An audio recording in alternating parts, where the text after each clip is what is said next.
Hello, my name is Joseph Gibson, and today I want to discuss on the history of Forex, which is part of our training, our free class.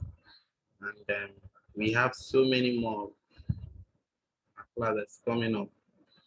But for now, we are going to start with the history of Forex. Okay.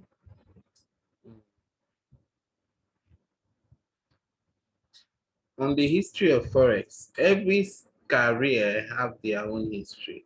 Just bear that in mind. Every skill have their own history. So is Forex. Like I said in the early introduction video, I told you earlier that the Forex market has been in existence for a very long time before the internet came into existence.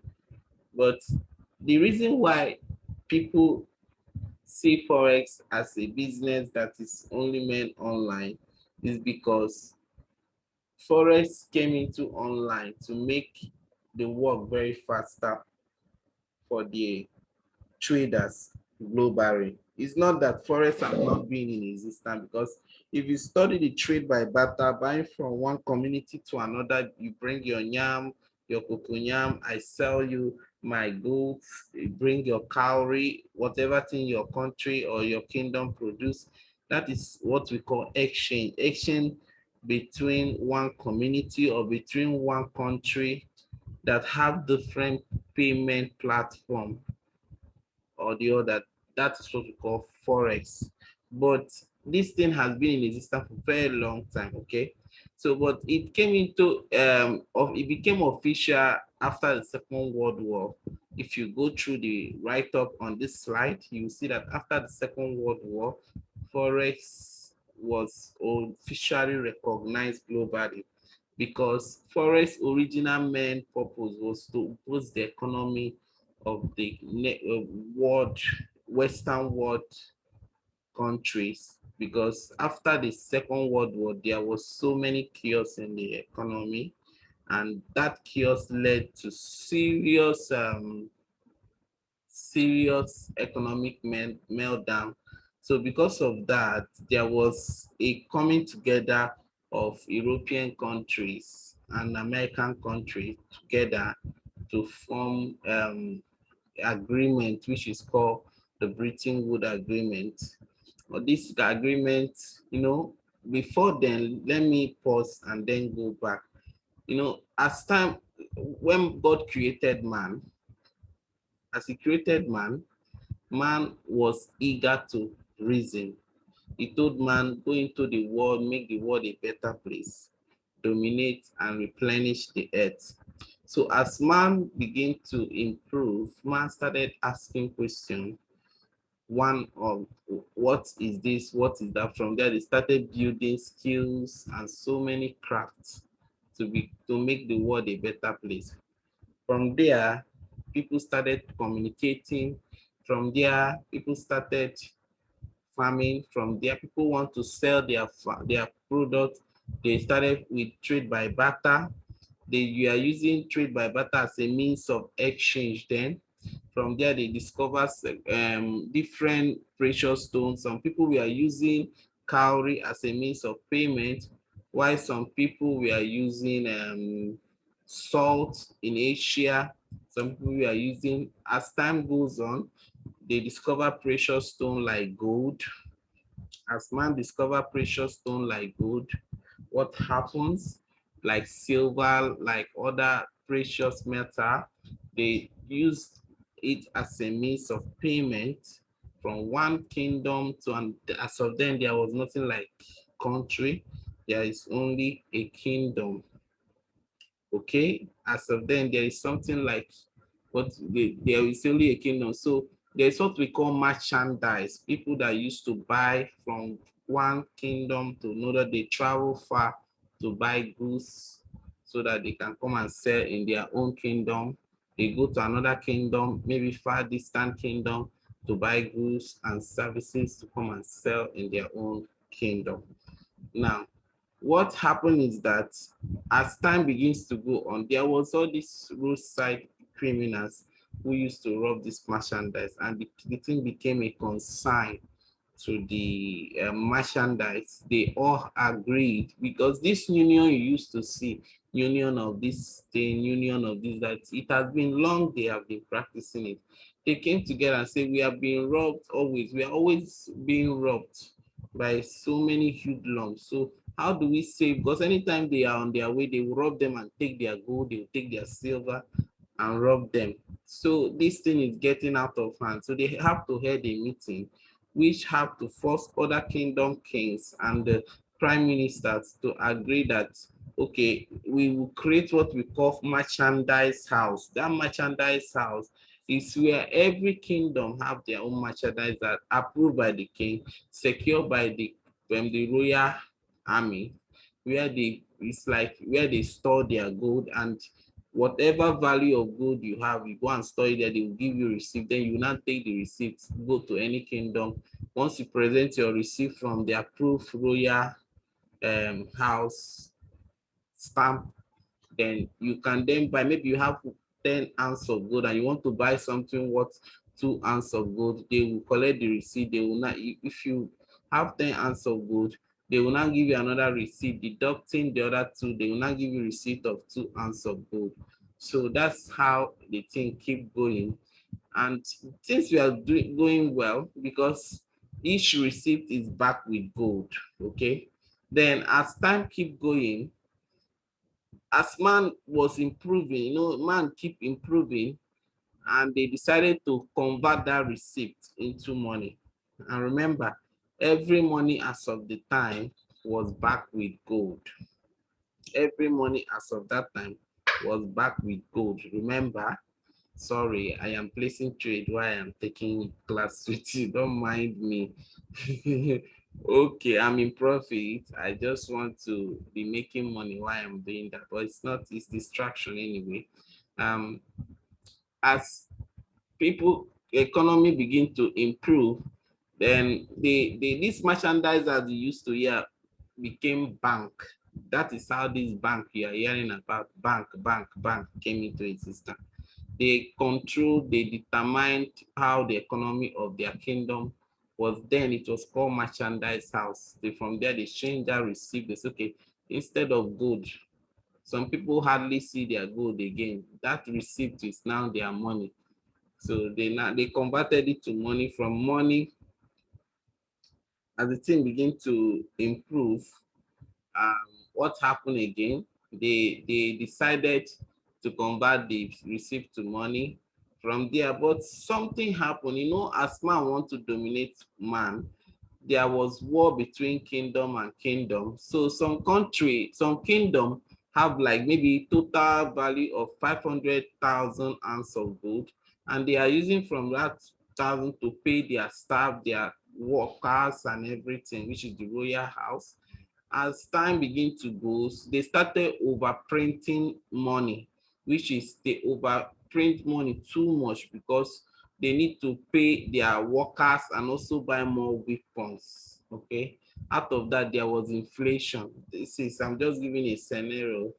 Later things came back again. The First World War was fought. Now Second World War just finished, and what happened is that they need to come back again and say, okay, since we have overprinted money, because there was a time in a place in Germany where a woman have to carry 2 bags of money on a wheelbarrow to go and buy 2 loaves of bread. It's very shameful, right? Because there was inflation. What is inflation? Inflation is when there is excess money in the system. The money become valueless. The money was not backed again with gold. Okay, the money was just like normal paper. Each money, why money should be valued is that it is backed with something to show that this is money. Money is valued. Okay, but when there was excess printed, and so people, there was a place also in Russia where money was littered. They used to throw money away, because when there is excess, the money become valueless, the economy fell. So this economy of the Europe, Western world now came together and say, we cannot recover, so we need to come together and agree on one thing. So they now say, okay, since the global economy have meltdown because of war is not good. Don't encourage war. There are still ways you can rectify issues, but war is not the solution.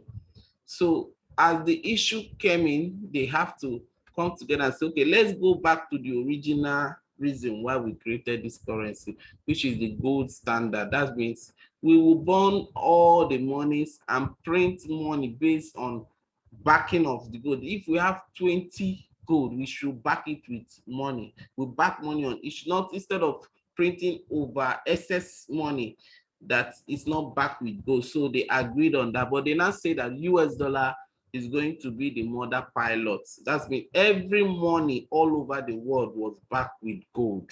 That was on the Bretton Woods Agreement. Every money then was backed with gold. Okay.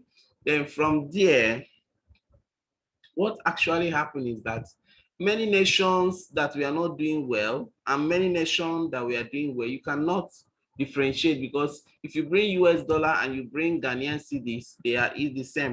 If you change one Ghanaian cedi to one US, it's still the same, because every money was backed with gold, and it really improved economy after the Second World War.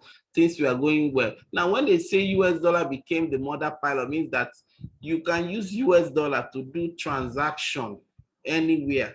If you have US dollar, you can use it to buy goods from another country, but you cannot use your own country currency. Let's say you are in Nigeria or you are in Ghana or South Africa, you want to use your currency to go to another country to buy goods. It's not possible.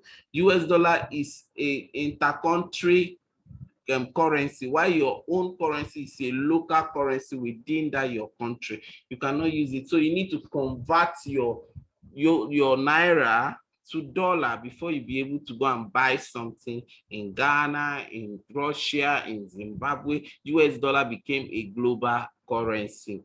An economy of many nations we are doing well, but some nations that the third world country begin to the last day, because they say, after all, if I change my naira to US dollar, it's still the same thing. They were all depending and relying on the gold standard.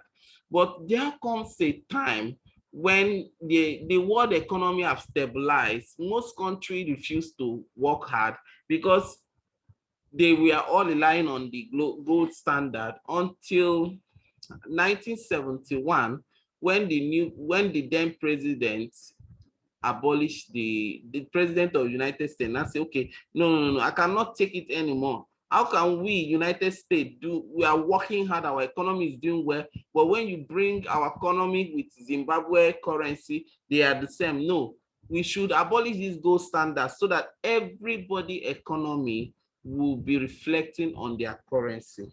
As of 1971, one naira was equals to $2 then, because that was the period when Nigeria was still young.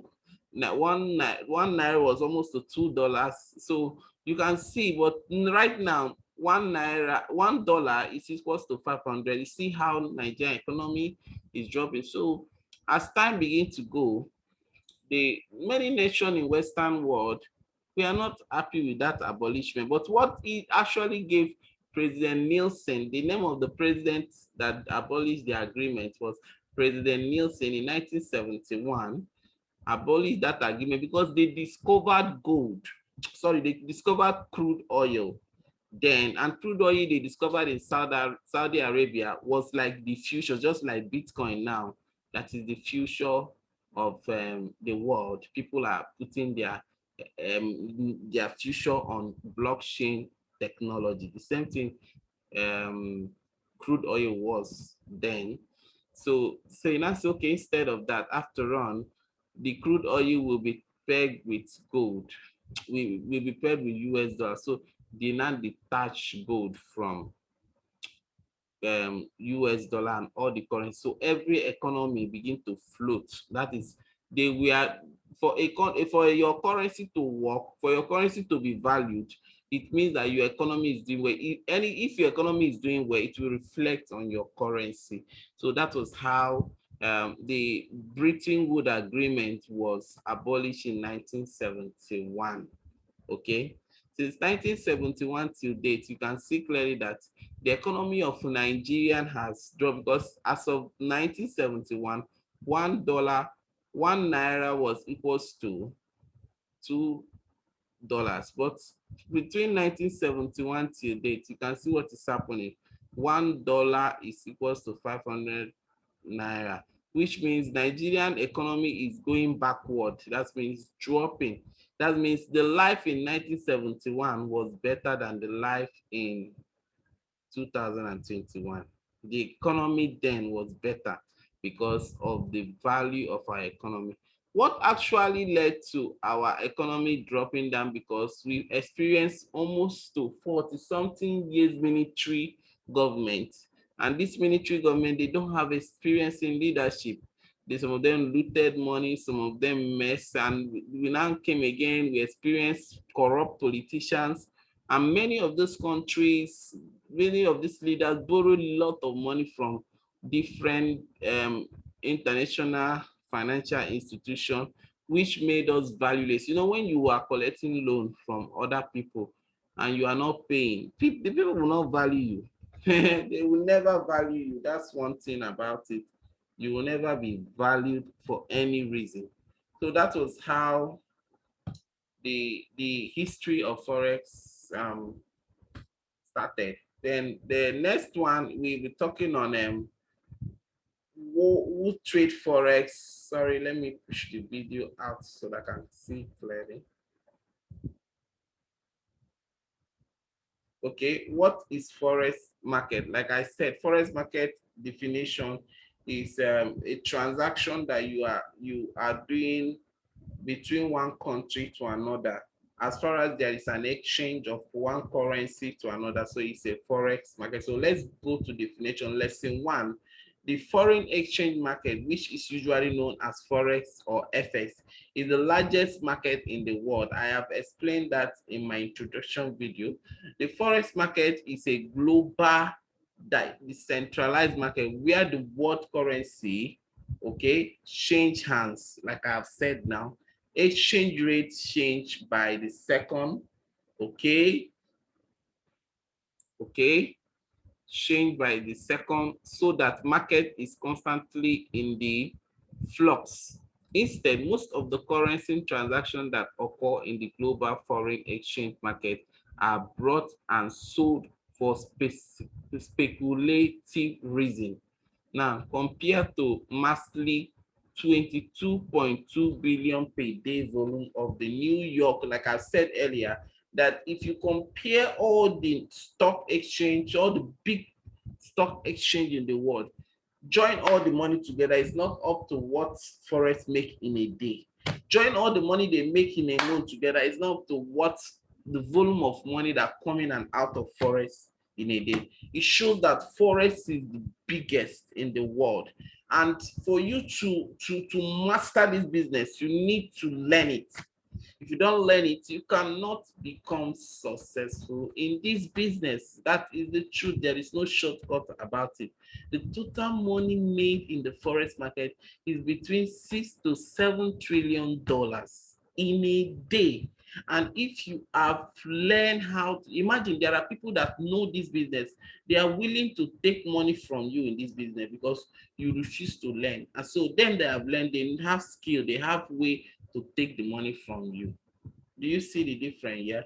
So in the forex market, you need to go through and learn this business.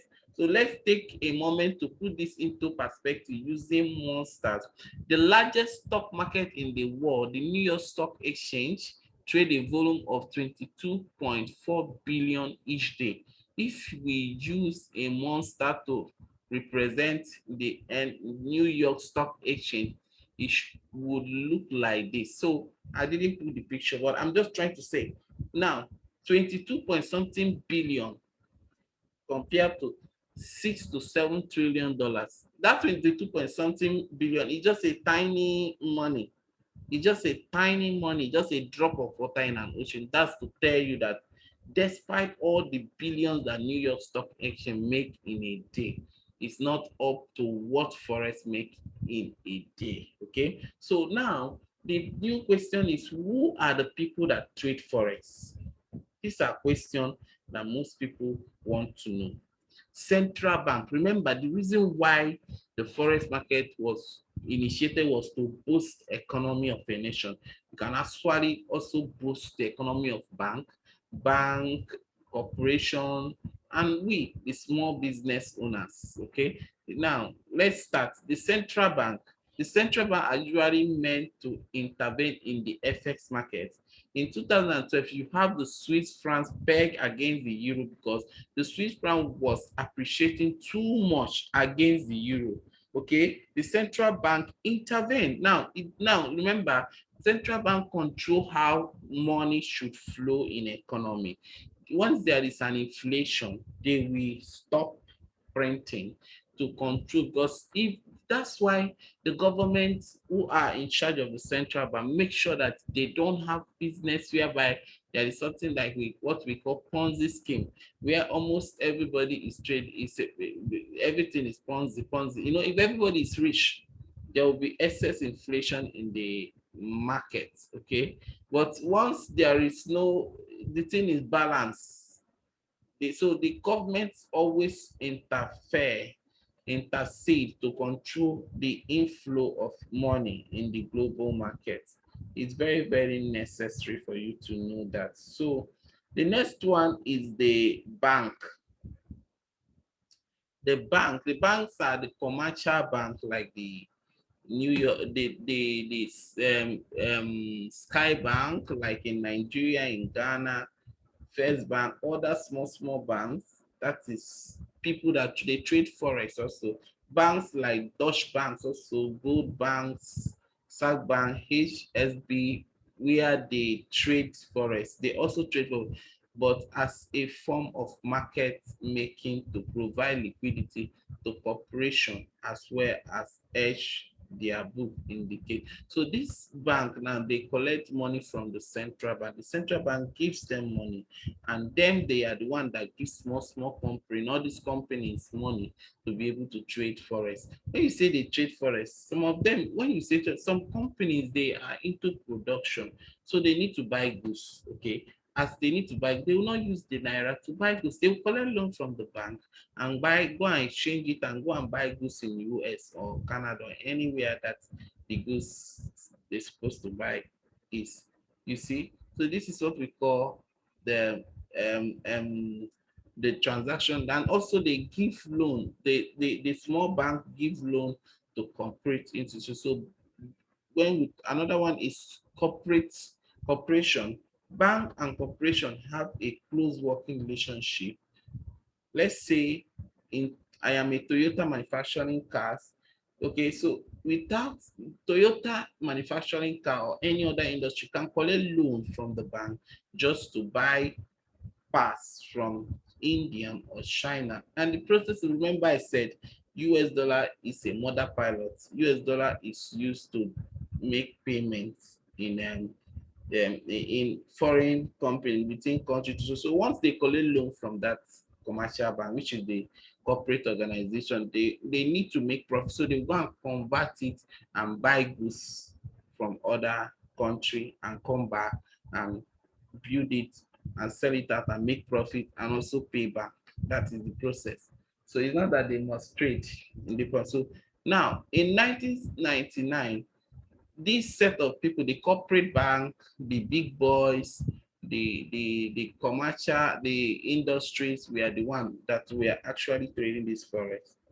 Because for you to be able to trade forex, you must have up to $1 million, until when broker came into existence. Brokers are people that intercede.